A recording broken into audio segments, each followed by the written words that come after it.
সর্বশ্রেষ্ঠ বলে তো আসলে কিছু নেই। লাইফের তো এখনো অনেক কিছু বাকি রয়ে গেছে। তো এই পর্যন্ত জার্নিতে এটা একটা বিশাল সম্মান যুক্ত হলো। বাবা নেই, কিন্তু আমি বিলিভ করি বাবা আমার সাথেই আছে। বাবার দোয়ার জন্যই আমি এত কিছু করতে পারছি, এত কিছু হচ্ছে। সো সবকিছু মিলিয়েই আমি প্রতি মুহূর্তেই ফিল করি যে বাবা আমার সাথেই আছে এবং আমাকে মন থেকে দোয়া করছে, যে কারণে আমি একটার পর একটা অ্যাচিভ করছি। এবং এই তো, পৃথিবীতে তো সবাইকেই যেতে হবে এবং মেনে নিতে হবে, সত্যিটাকেই মেনে নিতে হবে। সেটা মেনে নিয়েই কাজ করে যাচ্ছি। নিত্য নতুন ভাবে আপনাদের সামনে হাজির হচ্ছি।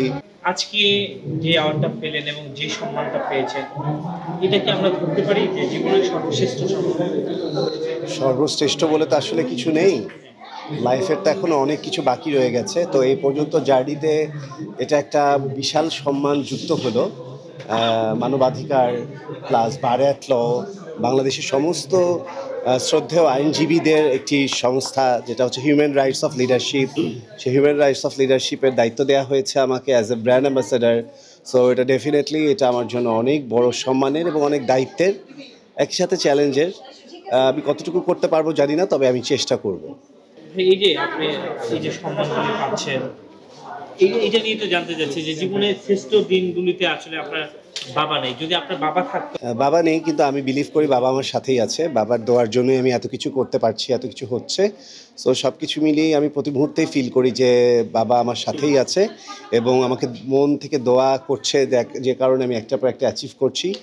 এবং এই তো, পৃথিবীতে তো সবাইকেই যেতে হবে এবং মেনে নিতে হবে, সত্যিটাকেই মেনে নিতে হবে। সেটা মেনে নিয়েই কাজ করে যাচ্ছি। নিত্য নতুন ভাবে আপনাদের সামনে হাজির হচ্ছি। গত প্রোগ্রামে আপনাদেরকে নাচ দেখিয়েছি, আজকের প্রোগ্রামে আপনাদেরকে ব্র্যান্ড অ্যাম্বাসেডার হিসেবে উপস্থিত হয়েছি, অ্যাওয়ার্ড নিতে এসেছি। সো এক একটা প্রোগ্রাম এক এক রকম। সো আমি চেষ্টা করছি। হ্যাঁ, আসলে কেউ প্রস্তুত ছিল না যে আমার কাছ থেকে এরকম একটা পারফরমেন্স আসবে বা এই টাইপের একটা ব্যাপার আমি দেখাতে পারবো বা দেখাবো। আম্মুও প্রস্তুত ছিল না, সে কারণে হয়তো বা খুশিতে সে ইমোশনাল হয়ে গেছে আর কি। হ্যাঁ, আমার আজকের দিনটা যেহেতু একটু ডিফারেন্ট, ইটস এ কী বলে বিগ অনার, অ্যান্ড এটা হচ্ছে সুপ্রিম কোর্টে।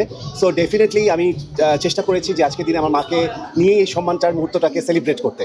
দেখুন একটা কোরিয়ান বা জাপানি জাপানি লাগছে, এই কারণটা আসলে কি? এটা অনেকেই বলে, ইটস কমন কমপ্লিমেন্ট। আমি তা জানি না, কোরিয়ান না জাপানি জানি না। আমি আপনাদের একেবারে খাঁটি বাঙালি, বাংলাদেশি, আপনাদের অ্যাডলফ খান, আপনাদের অ্যাডলফ ভাই। সো এক একজন এক এক রকম বলবে, এটাই খুব স্বাভাবিক বিষয়।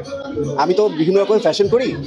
সবাই মনে করে শুধু আমি যদি বুঝি গয়নাকাটি পরি আর মানে অনেক এক্সপেরিমেন্ট পোশাক আশাক করি, কিন্তু আমি যে আসলে সব রকমের ফ্যাশন ক্যারি করি, আমি বিভিন্ন প্রোগ্রামেই সেটা দেখাচ্ছি আর কি। That's it. হ্যাঁ, ডেফিনেটলি এভরিথিং মাই ডিজাইন। আমি তো আমার ডিজাইন ছাড়া পড়ি না ইউজুয়ালি। আজকে আপনার ডিজাইনের আইডিয়াগুলো আসলে কোথা থেকে পান?